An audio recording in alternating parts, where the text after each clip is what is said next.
మహిమ ఘనత ప్రభావములు కలుగును గాక. మరొకసారి ప్రీతిగా మీతో కలిసి దేవుని యొక్క వాక్యం పంచుకోవడానికి దేవాది దేవుడు నాకు ఇచ్చిన ఈ మంచి అవకాశం బట్టి ప్రభువుని స్తుతిస్తా ఉన్నాను. ఈ ఫిలదెల్ఫియా వర్షిప్ సెంటర్ ద్వారా జరుగుతున్న కార్యక్రమాల కొరకు మీరందరూ దయచేసి ప్రార్థన చేయండి. మరి విశేషంగా యూట్యూబ్ ఛానల్లో అలాగే ఫేస్బుక్ ద్వారా అనేక మంది దేవుని యొక్క వాక్యాన్ని వింటూ ఆయా రీతిగా ఫోన్ కాల్స్ చేసి ప్రార్థన అవసరం తెలియజేస్తూ ఉన్నారు. స్క్రీన్ మీద మా యొక్క ఫోన్ నెంబర్స్ కనబడతాయి. వాటి ద్వారా మీరు ప్రార్థన అవసరం మీరు తెలియజేయచ్చు.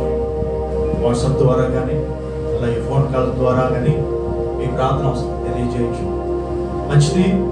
ఆయా చోట్ల నుండి కార్యక్రమాన్ని ప్రోత్సహిస్తూ మమ్మల్ని బలపరుస్తున్న వారందరికీ మరొకసారి ఈ మాటలు ఆలకిస్తున్న ప్రతి ఒక్కరు కూడా ప్రత్యేకంగా ప్రభు పరంగా వందనాలు తెలియపరుస్తూ ఉన్నాం. ఈరోజు ప్రత్యేకమైన వర్తమానాన్ని మీకు అందించాలని చెప్పి నేను ఆశపడుతూ ఉన్నాను. ఈరోజు మన యొక్క వర్తమానం చిగురించిన అహరోను కర్ర. సంఖ్యాకాండం 17వ అధ్యాయం 1వ వచనం నుండి దయచేసి మనం చదువుదామండి. యెహోవా మోషేకు ఇలాగు సెలవిచ్చాను, నీవు ఇశ్రాయేలుతో మాట్లాడి వారి యొద్ద ఒక్కొక్క పితరుల కుటుంబమునకు ఒక్కొక్క కర్రగా అనగా వారి ప్రధానులందరి యొద్ద వారి వారి పితరుల కుటుంబమును చొప్పున 12 కర్రలను తీసుకొని ఎవరి కర్ర మీద వారి పేరు రాయము. చాలా చిన్న ప్రార్థన చేసుకుందాం. దయానిధివైన మా ప్రియ పరలోకపు తండ్రి, నీ పరిశుద్ధమైన ఘనమైన నామం బట్టి నీకు వందనాలు, స్తుతులు, స్తోత్రములు చెల్లిస్తాం. గతించిన కాలమంతయు మమ్మల్ని అందరినీ నీ ఉచితమైన కృపా బాహువులో మమ్మల్ని భద్రపరిచి ఈ రీతిగా ఈ సమయంలో నేను ఆరాధించే కృపను నీ వాక్యం ద్వారా మరొకసారి అయా నీ మాటలను ధ్యానించే అవకాశాన్ని మాకు ఇచ్చే బట్టి స్తోత్రం. నీ వాక్యం ద్వారా మమ్మల్ని అందరినీ బలపరచండి, మమ్మల్ని ఉద్దేశపరచండి. నూతనమైన కార్యాలు ప్రతి ఒక్కరి పట్ల మీరు జరిగించండి. ఈ వాక్యం ద్వారా మాతో సూటిగా మాట్లాడండి. వాక్యం యొక్క అయా లోతైన అనుభవంలోనికి మేము నడిపించబడడానికి మీకు అనుగ్రహించండి. యేసు నామములో ప్రార్థిస్తున్నాము తండ్రి. అందరూ ఆమేన్ చెప్తామండి. ప్రభునందు దేవుని బిడ్డలారా, ఈరోజు వర్తమాన అంశం చిగురించిన అహరోను కర్ర. పరిశుద్ధ లేఖన భాగాన్ని మనం చదువుకున్నాం. సంఖ్యాకాండము 17వ అధ్యాయంలో మోషే ఇశ్రాయేలుతో మాట్లాడుతున్నాడు. ఇశ్రాయేలు గోత్రాలు 12 గోత్రాలు. 12 గోత్రాలు కలిగిన ప్రధానులతో మాట్లాడుతున్నాడు.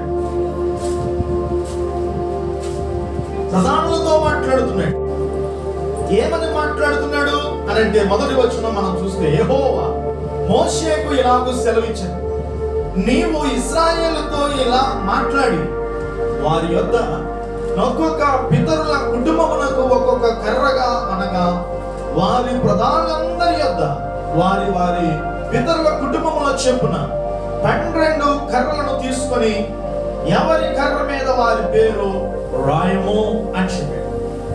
చూడండి, ఇశ్రాయేల్ ప్రజలు 12 గోత్రాలు. 12 గోత్రాలు అయితే ఈ 12 మందికి 12 కర్రలేమని చెప్పాడు.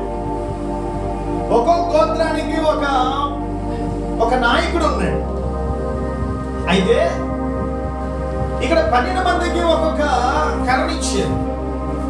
ఆ 12 మంది మీద, ఆ 12 కర్రల మీద ఒక్కొక్క కర్ర మీద ఒక్కొక్క గోత్రం పేరు, వారి గోత్రం పేరు రాయమన్నాడు. ఇప్పుడు లైన్ గా వచ్చేసరికి ఇప్పుడు లేవి గోత్రం వచ్చింది. లేవి గోత్రానికి నాయకుడు ఎవరు అని అంటే అహరోను. ఎవరు? అహరోను పేరు కూడా ఈ 12 కర్రలు 12 గోత్రాలకు సాదృశ్యం. ఈ 12 కర్రలు తీసుకుని ఏం చేయమన్నాడు అని అంటే, యెహోవా దేవుడు ఏమి చెప్పాడంటే 3వ వచనం, లేవీ కర్ర మీద అహరోను పేరు రాయవలెను. ఎలయనగా పితరుల కుటుంబముల ప్రధానికి ఒక్క కర్రయే ఉండవలెను. నేను మిమ్మును కలుసుకొను ప్రత్యక్ష గుడారములోని శాసనముల ఎదుట వాటిని ఉంచవలెను. దేవునికి స్తోత్రం. హల్లెలూయా.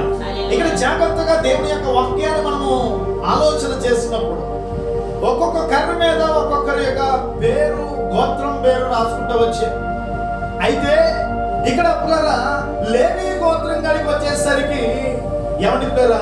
అహరోను పేరు రాయవలెను అని మాట్లాడారు. అహరోను పేరు రాయవలెను. అంత మాత్రమే కాదు, ఆ యొక్క కర్రలు, ఆ 12 కర్రలు తీసుకొని ఎవరి పిల్లరా యెహోవా దేవుడు ప్రత్యక్ష గుడారములోని శాసనముల ఎదుట వాటిని ఉంచవలెను అని క్లియర్ గా, వెరీ స్పెసిఫిక్ గా మాట్లాడుతున్నట్టుగా మనం చూస్తున్నాం. ప్రత్యక్ష గుడారము అంటే ప్రభు స్పష్టంగా ప్రత్యక్ష గుడారం గురించి ప్రభు మాట్లాడాడు. ఎలా కట్టాలి, ఏ విధంగా కట్టాలి, నేను మీకు కనపరచు రీతిగా ఆ ప్రత్యక్ష గుడారమును మీరు కట్టవలను, లేకపోతే నిర్మించవలను అని ప్రభు మాట్లాడుతూ వచ్చాడు.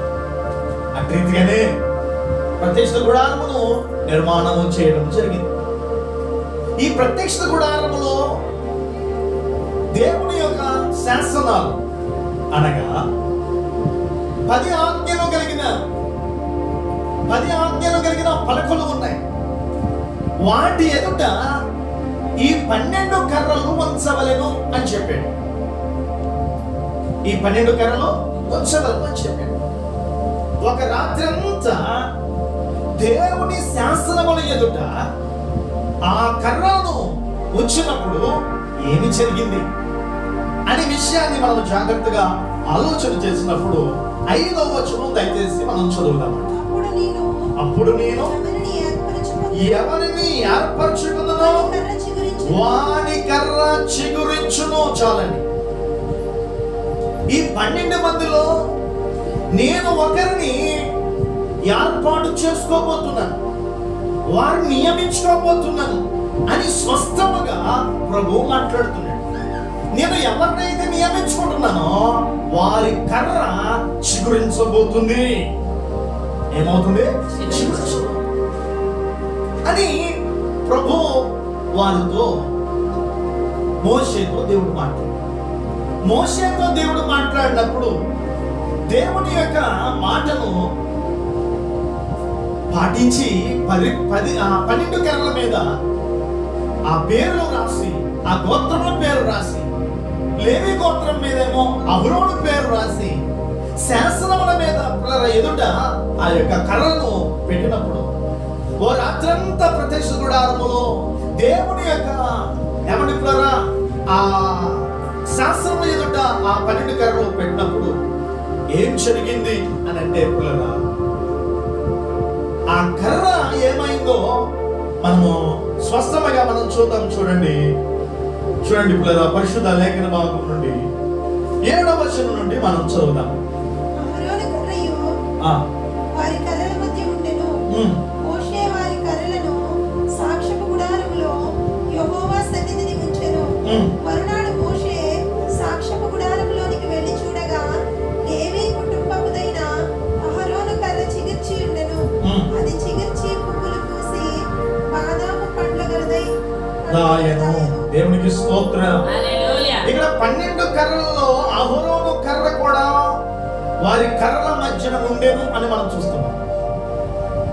ఇంకా మనం గమనించగలిగితే మోషే తీసుకువెళ్ళి ఏం చేశారంటే ఆ కర్రలను సాక్ష్యపు గుడారములో యెహోవా సన్నిధిలో ఉంచాడు. యెహోవా సన్నిధిలో ఉంచు. చాలా జాగ్రత్తగా అర్థం చేసుకో. ఇక్కడ ఆ ప్రత్యక్షత గుడారంలో శాసనం ఎదుట ఆ కర్రను పెట్టినప్పుడు జీవము లేని ఆ కర్ర ఎందుకు మోడుబారని ఆ కర్ర ఎలా చిగుర్చింది అని మనం జాగ్రత్తగా మనం ఆలోచన చేస్తే పిల్లరా, ఆ 12 కర్రల్లో ఏ కర్ర చిగుర్చింది అని అంటే అహరోను యొక్క కర్ర మాత్రమే చిగుర్చింది. వినండి, కర్ర చిగుర్చడానికి గల కారణాలు ఏంటి అని మనం జాగ్రత్తగా ఆలోచన చేస్తే అక్కడ కింద ఆ కర్ర దగ్గర ఎటువంటి నీళ్లు లేవు, ఎరువు లేదు. అసలు ఈ కర్ర ఎలా చిగుర్చింది అంటున్నాడు? ఎలా చిగుర్చింది అంటున్నాడు అంటే అది చిగుర్చి పువ్వులు పూసి పాదము పండ్ల గలదాయను అని మనం చూస్తాం.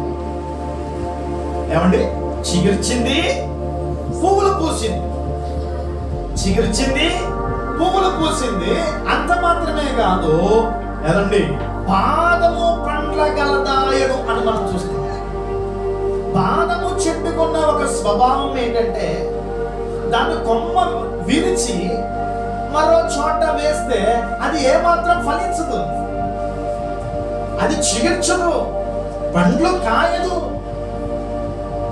కొన్ని చెట్లు, మందారపు చెట్టు ఉందండి, లేకపోతే ములగ చెట్టు ఉందండి, ఇలాంటివి ఆ కొమ్మ విరిచి ఓ చోట పాచినప్పుడు అవి ఏమవుతాయంటే కొన్ని దినాలుగా అవి చిగురుస్తాయి, అది గొప్ప మహావృక్షముగా మారిపోతాయి.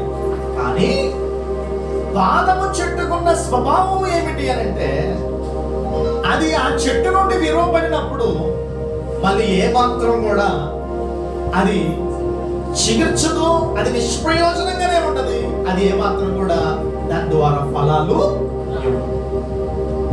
మరి ఈ కర్ర ఎందుకు చిగుర్చింది? మిగతా కర్ర ఎందుకు చిగుర్చలేదు? ఈ కర్ర, అహరోను కర్ర ఎందుకు చిగుర్చి పువ్వులు పూసి బాదము పండ్ల గలదాయను అని మనం చూస్తాం. అసలు ఎలాగో ఆ అహరోను కర్ర చిగురించింది అని మనం దేవుని యొక్క వాక్యంలో నుండి మనం చూద్దాం. చూడండి, పరిశుద్ధ లేఖన భాగం నుండి ద్వితీయోపదేశ కాండం 9వ అధ్యాయం 20వ వచనం దయచేసి మనం చదువుదాం.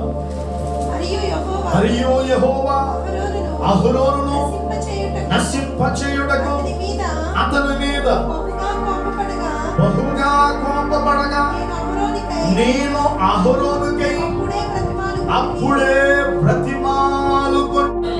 చూడండి, మోషే భక్తుడు ఇశ్రాయేలు యొక్క ప్రజల యొక్క క్షేమము కొరకు సీనాయి పర్వతం మీదకి వెళ్ళి 40 దినాలు ఉపవాసం ఉండి దేవుని సన్నిధిలో ప్రార్థన చేస్తున్నాడు.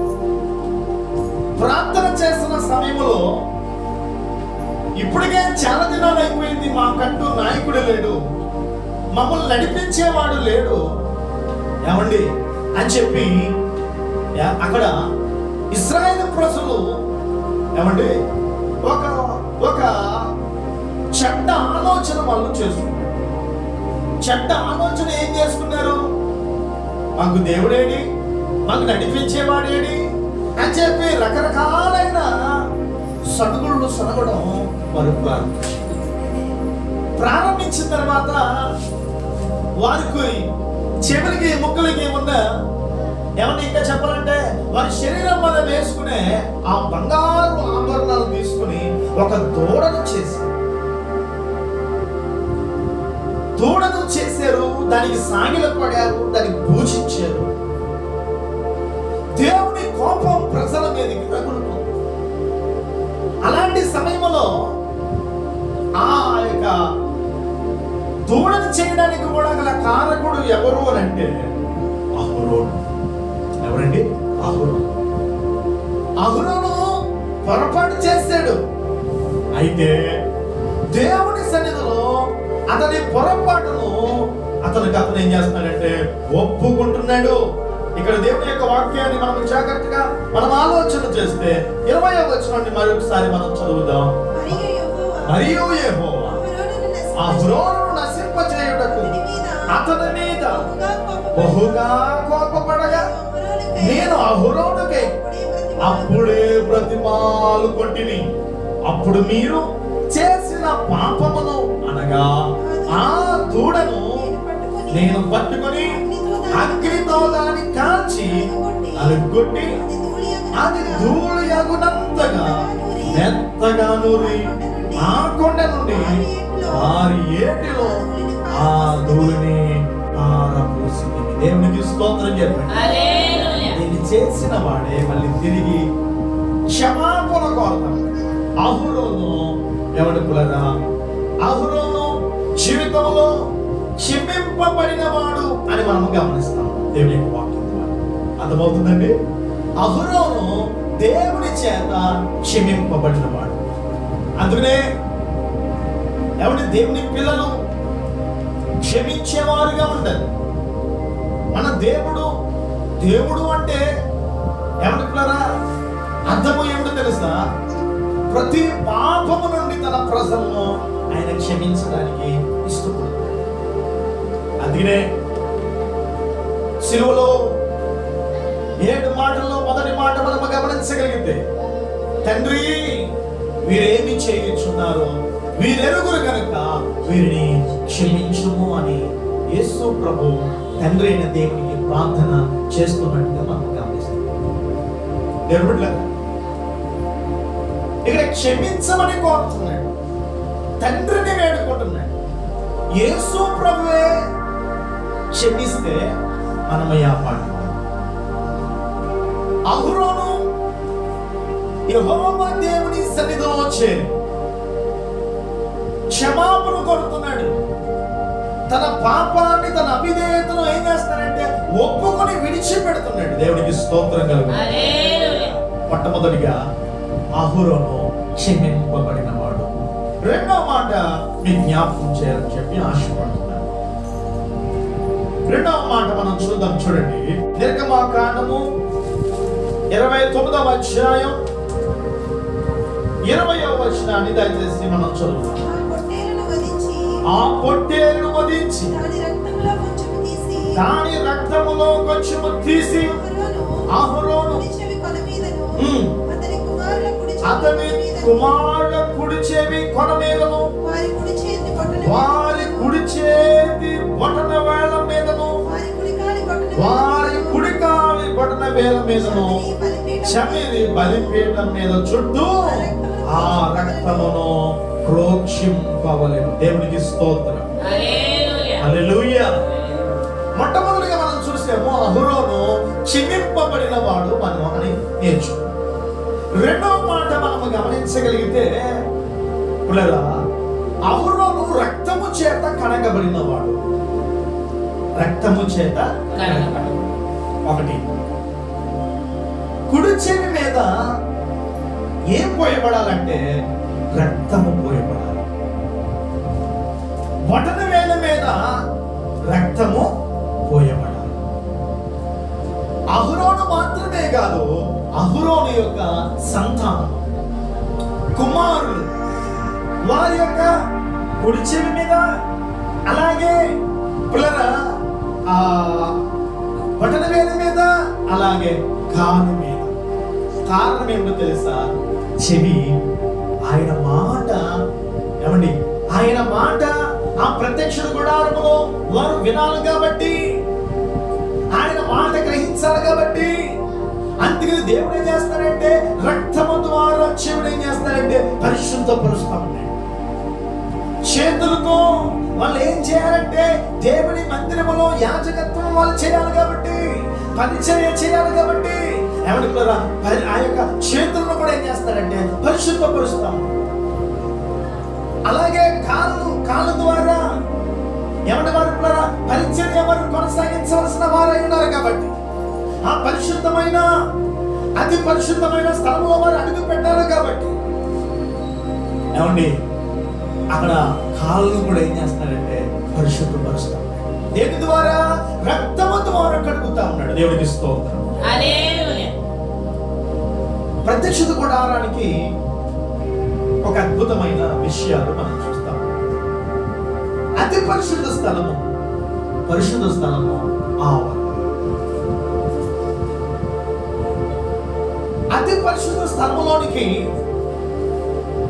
సంవత్సరానికి ఒక్కమారే ప్రధాన యాజకుడు వెళ్ళి అక్కడ ఏం చేయాలంటే దేవునికి బలులు అర్పించాలి. పరిశుద్ధ ఆ యొక్క అతి పరిశుద్ధ స్థలంలోనికి ఎవరు పడితే వారు వెళ్ళడానికి అవకాశము లేదు. ప్రధాన యాజకులైన వారిలో చిన్న పాపం ఉన్నా సరే అక్కడికక్కడే వారు ఏమైపోతారంటే చనిపోతారు. అందు కారణాల చేత అక్కడికి వెళ్ళవలసిన వారు ఎవరైనా సరే అంటే యాజకులు చాలా పరిశుద్ధముగా ఆ స్థలంలోనికి ఏం చేయాలంటే అడుగు పెట్టి దేవుని అక్కడ ఏం చేయాలంటే ఆరాధించాలి. ఆమేన్. హల్లెలూయా, హల్లెలూయా. మనము గమనిస్తాము పరిశుద్ధ స్థలం, తర్వాత మూడవదిగా ఆవరణం. ఇలాగా దేవుని మందిరము ఉంది. వాస్తవానికి నేటి దినాల్లో ఇదే పద్ధతి కానీ దేవుని మందిరాల్లో దేవుడు ఒకవేళ ఉంచుంటే కనుక ఎంతమంది నిలుస్తారు, ఎంతమంది అక్కడికక్కడ చనిపోతారు. ఆలోచించి దేవుని బిడ్డలారా, ప్రతి ఒక్కరూ ఏం కలిగి ఉన్నారంటే పరిశుద్ధులు కలిగి ఉన్నారని దేవుడు కోరుతున్నాడు. నేను పరిశుద్ధుడై ఉన్న ప్రకారము మీరును ఎవరికి దోషులు అంటాడు సమస్త ప్రవర్తన ఎంతో మీరు పరిశుద్ధులుగా ఉండమని దేవుడు కోరుతున్నాడు. దేవుడికి స్తోత్రం. ఆయన ఎవరనంటే పరిశుద్ధుడు. చెప్పండి హల్లెలూయా, హల్లెలూయా. అందు కారణాన్ని బట్టి యాజకులు లేకపోతే కనుక ప్రధాన యాజకులు వీరు లేవి గోత్రం, వీరు ప్రత్యేకింపబడిన వారు, దేవుని పని కొరకు నియమింపబడిన వారు. దేవుడే తన పని నిమిత్తం వాళ్ళని ఏం చేసుకున్నాడంటే ప్రత్యేకించుకున్నాడు. దేవునికి స్తోత్రం నిలబడి. కాబట్టి వీరి పట్ల దేవునికి ఒక ఉన్నతమైన పిలుపు ఏర్పాటు ఉన్నదని విషయాన్ని మనము గమనించవలసిన వారు అయినాం. దేవుని బిడ్డలారా, ఇక్కడ ఈ మాటను బట్టి మనం గమనించగలిగితే అహరోను యొక్క సంతానము ఏమైంది అంటే అహరోను సంతానము రక్తము చేత కడగబడింది. చెప్పండి అందరూ, రక్తము చేత కడగబడింది. మూడో మాట కూడా మనం చూద్దాం. చూడండి పరిశుద్ధ లేఖన భాగం 133వ కీర్తన 2వ వచనం. అది తల మీద పోయబడి అహరోను గడ్డము మీదగా కారి అతని అంగీల అంచు వరకు దిగజారిన పరిమళ తైలము అనే ఇక్కడ కీర్తనలో మనం గమనించగలిగితే తైలాభిషేకము చేత నింపబడిన వాడు. తైలము దేనికి ఉపయోగిస్తారు? స్వస్థతకు, రాజరికానికి, అలాగే ఏమండి దేవుని పని కొరకు, దేవుని పని కొరకు నియమింపబడినప్పుడు, ఏర్పరచబడినప్పుడు ఆయన ఏం చేస్తారంటే నూనె పోసి అభిషేకిస్తారు. ఇక్కడ అంటున్నాడు కదా, అది తల మీద పోయబడి అహరోను గడ్డము మీదగా కాని అతని అంగీల అంచు వరకు దిగజారిన పరిమళ తైలము వలె నుండును. దేవునికి స్తోత్రం చెప్పండి. హల్లెలూయా. అంటే అహరోను జీవితము ఒక ప్రత్యేకం, అహరోను గోత్రము ఒక ప్రత్యేకమైనది. ఎందుకు ప్రత్యేకమైనదంటే ఏమండి, పరిమళ తైలము చేత వారు నింపబడిన వారు. ఈ రోజున ఎవరిని పడితే వారిని ఏం చేస్తారంటే తైలము చేత అభిషేకిస్తా ఉన్నారు చాలా చోట్ల. ఇది వాక్యానుసారమైంది కాదండి. ఎవరైనా రోగి అయి ఉన్నాడా, అతని సంఘ పెద్దలను పిలిపించాలండి. అతని కొరకు, ఆ రోగి అయినా అతని కొరకు ఏం చేయాలి? నూనె రాసి అతని కొరకు ప్రార్థన చేయమన్నాడు. కానీ ఈరోజు జరుగుతున్న సందర్భం ఏమిటి అని అంటే, అన్ని చోట్ల తైలాభిషేక కార్యక్రమాలు చేస్తారు. దేవుని యొక్క వాక్యాన్ని మనం జాగ్రత్తగా ఆలోచన చేస్తాం. తైలాభిషేకము చేత నింపబడిన వారండి అహోరు. అంత మాత్రమే కాదు, ఇంకొక విషయాన్ని జ్ఞాపకం చేసుకుని మనం ముందుకు వెళ్తాం. చూడండి, ఈ 133వ కీర్తన 2వ వచనం మనం గమనించగలిగితే, దేవుని అభిషేకం, తైలాభిషేకం అని మాట్లాడుతున్నాడు. అభిషేకం పొందాలి, దేవుని ఆత్మ చేత నింపబడాలి. ఆది అపోస్తుల సంఘము ఏర్పడక మునిపే ఏమండి 120 మంది మేడగదిలో దేవుని ఆరాధిస్తున్నారు. ఒక్కొక్కరి మీదకి దేవుని ఆత్మ బలముగా దిగి వచ్చింది. అన్య భాషలతో, నానా విధములకు భాషలతో వారు మాట్లాడారు. దేవునికి స్తోత్రం. దేవుని సన్నిధికి రావడం వెళ్ళటం మాత్రమే కాదు, దేవుని ప్రజలు, ప్రతి విశ్వాసి దేవుని ఆత్మ చేత నింపబడే అనుభవంలోనికి ప్రతి వ్యక్తి, ప్రతి క్రైస్తవుడు మారునుగాక. ఆమేన్, హల్లెలూయా. దేవుని అభిషేకము చేత ప్రజలు నింపబడాలి. ఏ వెలుగులు అదే ప్రవచిస్తున్నాడు.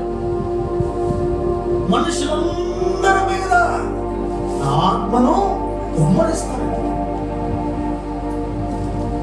కడవరి దినాల్లో ఉన్నాం. ఏదో దేవుని సన్నిధికి వస్తున్నాం, వెళ్ళిపోతున్నాం అన్నట్టుగా కాకుండా ప్రతి ఒక్కరూ దేవుని ఆత్మ చేత నడిపింపబడాలని దేవుని సేవకులుగా నేను మిమ్మల్ని హెచ్చరిస్తాను. పరిశుద్ధ ఆత్మాభిషేకము చేత సంఘము ఏమవ్వాలంటే నింపబడాలి. హల్లెలూయా, హల్లెలూయా. ఆనాడు మొదటి శతాబ్ద కాలంలో సంఘము శిష్యుల మీదకి దేవుని ఆత్మ ఎలా అయితే దిగి వచ్చిందో, ఈ కడవరి దినములో కూడా అదే ఆత్మ దిగి వచ్చునుగాక. హల్లెలూయా. దేవుని యొక్క వాక్యాన్ని మనము జ్ఞాపకం చేసుకుంటాం. 4వ విషయాన్ని జ్ఞాపకం చేస్తున్నాను. చూడండి, 106వ కీర్తన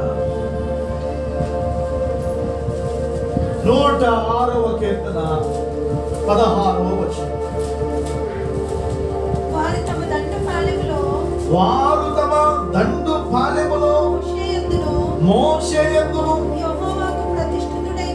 యెహోవాకు ప్రతిష్ఠితుడైన అహరోను. చాలండి, ఇక్కడ చూడండి, ఈ 106వ కీర్తన 16వ వచనంలో ఏమండి మనం ఏం చదువుతున్నామంటే, ఇక్కడ అహరోను ప్రతిష్ఠింపబడిన వాడు అని మనం చూస్తున్నాం. అహరోను ఎవరు? ప్రతిష్ఠింపబడిన వాడు. ప్రతిష్ఠింపబడిన వాడు అంటే అర్థం ఏంటంటే ప్రత్యేకింపబడిన వాడు, ప్రజలందరిలో ప్రత్యేకింపబడిన వాడు. యాకోబుతో చెప్తున్నాడు, యాకోబు ఇదిగో నీ 11 మంది సంతానానికి నీ ఆస్తిని పంచిపెట్టు, కానీ లేవి గోత్రానికి నువ్వు పంచిపెట్టడానికి వీలు. ఎందుచేతనంటే ఈ 11 గోత్రాలు వారు ఏం చేయాలంటే, ఈ లేవి గోత్రము కలిగిన వారిని వారు పోషించాలి. వారి ప్రథమ ఫలములు, వారి దశమ భాగములు తీసుకువచ్చి ఈ లేవి గోత్రానికి వారు ఇవ్వాలి. వారు దేవుని మందిరములో వారు ఏం చేస్తారంటే, వారు ప్రత్యేకింపబడిన వారు, ప్రతిష్ఠింపబడిన వారు, వారు నేను ఎన్నుకున్నాను, వారు నేను నియమించుకున్నాను నా పని నిమిత్తం అని చెప్పి దేవుడు మాట్లాడాడు. అందుచేతను ఈ 11 గోత్రాలు కలిగిన వాళ్ళు ఏం చేయాలంటే వారు పని చేయాలి. వారి కార్యకలాపాలు, వారి కార్యక్రమాన్ని కొనసాగించేవారు. కానీ ఏవి గోత్రం మాత్రం పని చేయడానికి వీలు లేదు. ఆ 11 గోత్రాల కొరకు ఏం చేయాలంటే వారు ప్రార్థన చేయాలి. దేవుని మందిరంలో వారు ఏం చేయాలంటే దేవుని మందిరంలో వారు యాజకత్వము వారి కొనసాగించవలసిన వారై ఉన్నారు. హల్లెలూయా, హల్లెలూయా. దేవుని ఇష్టమును వారు నెరవేర్చవలసిన వారై ఉన్నారు. దేవుని చిత్తమును వారు కొనసాగించవలసిన వారై ఉన్నారనే విషయాన్ని మనము జ్ఞాపకం చేసుకోవలసిన వారు. దేవుని బిడ్డలారా, దేవుని యొక్క వాక్యాన్ని మనం జాగ్రత్తగా మనం ఆలోచన చేస్తాం. ఈ అహరోను యొక్క వస్త్రాలు కూడా చాలా వ్యత్యాసంగా కనబడతాం. ఈ రీతిగా ఆయన యొక్క వస్త్రాలు ఉంటాయి. ఒక ప్రత్యేకమైన ఆయన వస్త్రాలు ధరించడం అనేది జరుగుతుంది.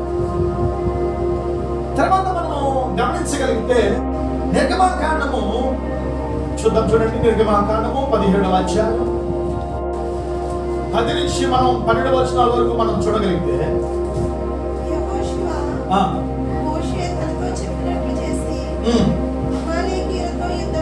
యుద్ధమాడెను. మోషే అహరోను హూరు అనువారు ఆ కొండ శిఖరమెక్కిరి. మోషే తన చెయ్యి పైకెత్తినప్పుడు ఇశ్రాయేలు గెలిచిరి.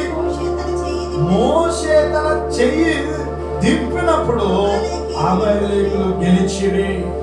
మోషే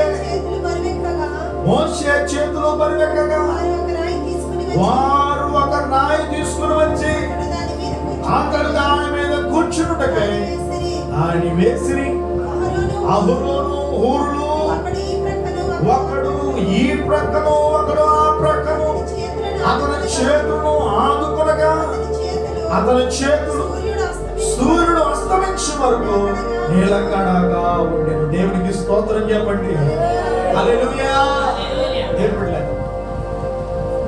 ఇక్కడ మోషే కాలంలో మనం గమనించగలిగితే అహరోను హూరు అనేవారు కనబడతా ఉన్నారు. అసలు వాస్తవంగా 3 బిడ్డలకు జన్మనిచ్చిన తల్లిదండ్రులు ఉన్నారండి. అమ్రాము, యోకేబు. అసలు వాళ్ళ దర్శనం చూడండి, వాళ్ళ యొక్క ఉన్నతమైన ఆ పెంపకం చూడండి. పరాయి దేశంలో ఉంటున్నారు. ఐగుప్తీయుల యొక్క చెరలో ఉన్నారు.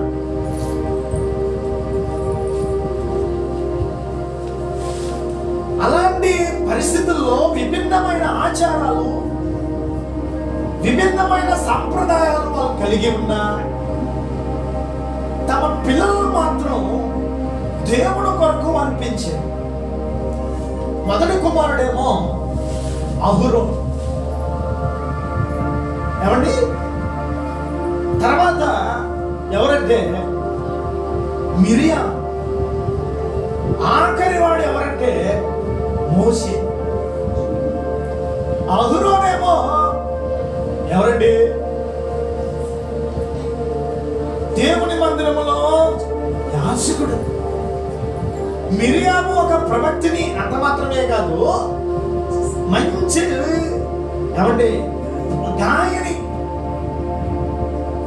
మోషే అయితే ఇశ్రాయేలు ప్రజలను నడిపించడానికి ఒక రథసారథిగా, నాయకుడిగా దేవుడు చేశాడు.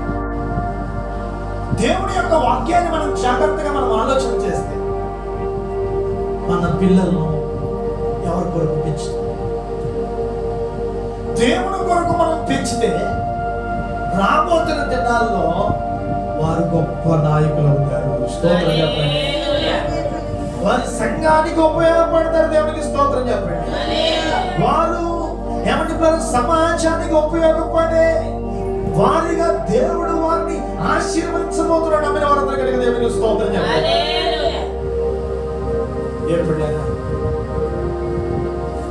అబ్రాము అలాగే యోబేదు వారు కలిగి ఉన్న దర్శనం, వారు కలిగి ఉన్న ఆ మంచి ఆలోచన మనం కలిగి ఉన్నప్పుడు దేవుడు కొరకు పిల్లరా ఏమండి ఉన్నతమైన సైన్యాన్ని మనం దేవుడి కొరకు మనం సిద్ధపరచిన వారు.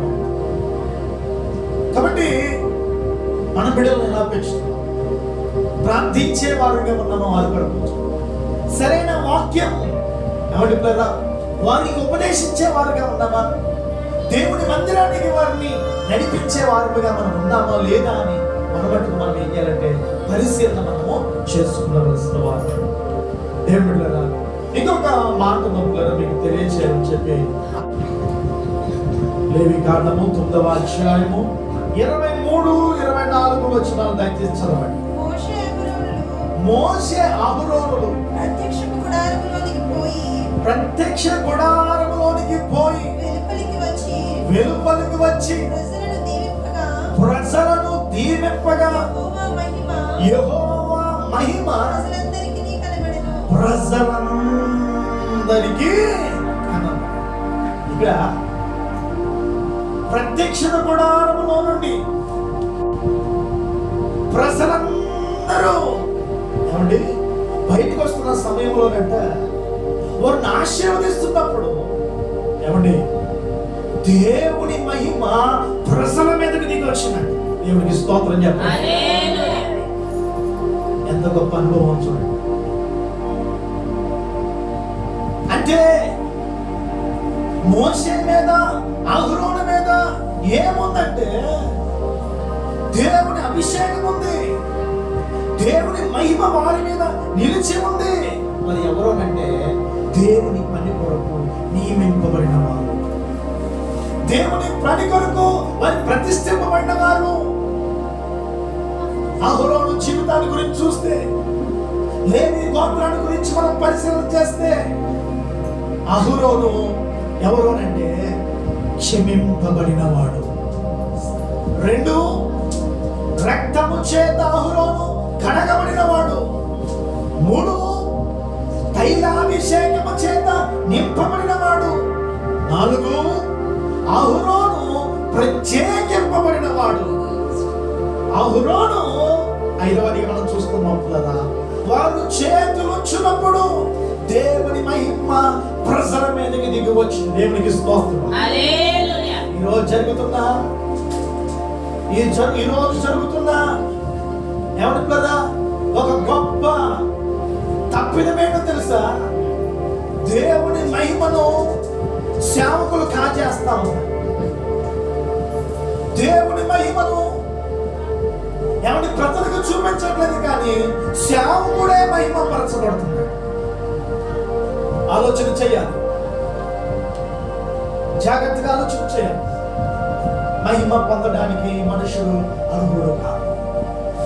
మహిమయు ఘనతయు బల ప్రభావములు కేవలము దేవునికే చెంది. ఒకవేళ దేవుని మహిమను ఒకవేళ కాజేస్తున్నావేమో, ఒకవేళ దేవునికి చెందవలసిన మహిమను దేవునికి చెల్లించకుండా ఉన్నావేమో, ఒకవేళ అహరోను అయితే, మోషే అయితే దేవుని ఆ ప్రజలను దీవించడానికి వారు చేతులు ఎత్తినప్పుడు దేవుని మహిమ ఆ ప్రజల మీదకి దిగి వచ్చినట్టు మనం చూస్తాం. దేవుని జనాంగమా, దేవుని యొక్క వాక్యాన్ని ఇంకా మనం జ్ఞాపకం చేసుకుంటాం. మోషే చెప్తాడు చూడండి, అహరోనుతో ఏం చెప్తాడు చూడండి.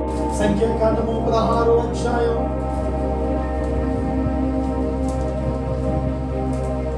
47వ వచనాన్ని దయచేసి మనం చదువుకుందాం. మోషే చెప్పినట్లు అహరోను వాటిని తీసుకొని సమాజము మధ్యకు పరిగెత్తి పోయినప్పుడు తెగులు జనులో మొదలు పెట్టి ఉండెను. కాగా అతడు ధూపము వేసి ఆ జనుల నిమిత్తము ప్రాయశ్చిత్తము చేసి చచ్చిన వారికి బ్రతికి ఉన్న వారికి మధ్య నిలబడగా తెగులు ఆగెను. దేవునికి స్తోత్రం. హల్లెలూయా. ఇక్కడ మోషే చెప్తా ఉన్నాడు, అహరోను వెళ్ళు, ధూపాన్ని పట్టుకొని చచ్చిన వారి మధ్యను బ్రతుకున్న వారి మధ్యను నువ్వేం చేయమని తెలుసా? ధూపము వేయమని చెప్పినప్పుడు ఆ తెగులు అక్కడితో ఏమైపోయింది తెలుసండి? ఆగిపోయింది. ఒకసారి గట్టిగా దేవునికి స్తోత్రం చెప్తాను. హల్లెలూయా. ఎంత గొప్ప దేవుని సమాజం నేటి దినాల్లో దేవునికి చెందించవలసిన, దేవునికి అర్పించవలసిన ఆ మహిమను, ఆ ఘనతను, ఆ ప్రభావమును, ఆ స్తుతి అనే ధూపమును దేవునికి చెల్లిస్తే ఏమండి, ఈ యొక్క ఏ వ్యాధి, ఏ వైరస్ అంటే ప్రజలు ఏమి చేయట్లేదు, యాజకులు ఏమి చేయట్లేదు అంటే చెప్పండి, దేవునికి చెల్లవలసిన ఆ మహిమను ప్రజలు చెల్లించాలి. మనము అన్ని వేళలా దేవునికి మనము కృతజ్ఞతాస్తులు మనము చెల్లించవలసిన. నా ప్రియమైన దేవుడు, ఇక్కడ అహరోను కర్ర మాత్రమే చిగురించడానికి గల కారణాలు ఏంటో చూసాం. ఏమిటి కారణాలు మరొకసారి చెప్తారా? ఒకటి, అహరోను క్షమింపబడిన వాడు. రెండు, రక్తము చేత కడగబడిన వాడు. మూడు, చెప్పండి, నూనెతో ఆ తైలాభిషేకము చేత నింపబడిన వాడు. నాలుగు, అతడు ప్రత్యేకింపబడిన వాడు. ఐదు, వారు చేతులుచ్చినప్పుడు దేవుని మహిమ ప్రజల మీదకి దిగి వచ్చింది.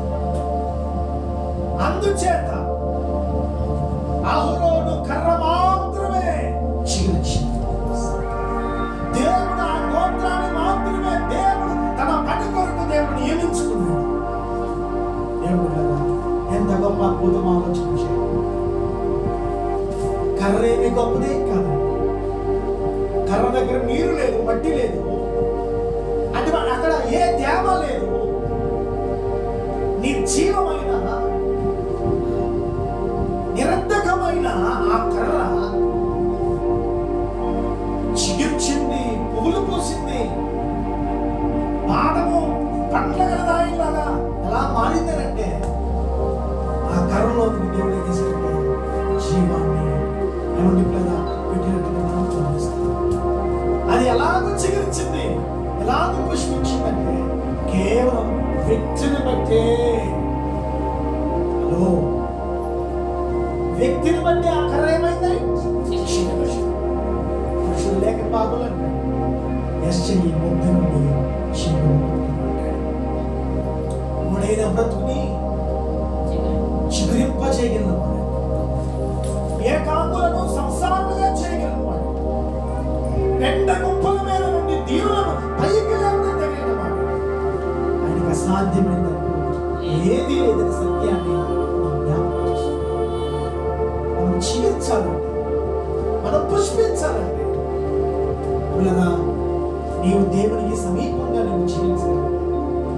దేవుడిని వారిని ఏర్పరచుకోవాలనుకుంటున్నాడు, దేవుడిని ఎన్నుకోవాలనుకుంటున్నాడు, ఆయన పని కొరకు నిన్ను నియమించుకోవాలనుకుంటున్నాడు, ఆయన పని కొరకు నేను ఏర్పాటు చేసుకోవాలి.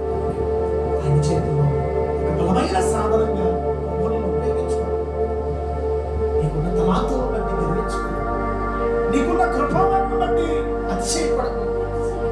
ఈ కృపావరాలు, ఈ ఆత్మవరాలు, ఈ ఆత్మఫలాలు ఆయన పని కొరకు దేవుడు నాకు ఇచ్చాడని చెప్పి సంతోషిస్తూ దేవుని గణపరుస్తూ ప్రభు కొరకు నిలబడినప్పుడు అనేక మందికి ఒక ఉపయోగకరమైన సాధనంగా ఆయన చేతిలో వాడబడుతుంది. అహరోను తన గోత్రము అలాగ వాడబడింది. అహరోను కర్ర మాత్రమే చికిత్సడానికి కారణాలు ఏంటో మన బైబిల్ లేఖన భాగంలో విషయాలు మనం జ్ఞాపకం చేసుకోవడానికి పరిశుద్ధాత్మ సహాయం చేస్తాం. మనం చికిత్సాలంటే మనం ఆయనతో సహవాసం చేసేవాడు. కృపా సమాధానం దేవుడు మనందరికీ సమాధానం నడిపించుగాక. ప్రార్థన చేస్తాం. కృపా సత్య సంపూర్ణమైన నీ పరిశుద్ధమైన పాదాలకు వందనాలు, స్తుతులు, స్తోత్రములు చెల్లిస్తాము. ఈ ప్రత్యేకమైన సమయంలో ఈ సన్నిధిలో చేరి ఈ నామాన్ని మహిమపరచడానికి మీరు ఇచ్చిన అవకాశం బట్టి స్తోత్రం. నీ వాక్యం ద్వారా మీరు మాతో మాట్లాడుతూ వచ్చారు. అయినా 12 కర్రలు అయ్యా వాటి పేర్లు రాసి శాస్త్రముల ఎదుట వాటిని పెట్టినప్పుడు రాత్రికి రాత్రే అయినా ఒక్క కర్ర మాత్రమే, అహరోను కర్ర మాత్రమే అది చిగుర్చింది. అయ్యా చిగుర్చడానికి అహరోను కర్ర మాత్రమే చిగురించడానికి గల కారణాలు ఏంటో మీరు మాతో మీరు స్పష్టంగా క్లియర్గా మీరు మాతో మాట్లాడుకోవచ్చు.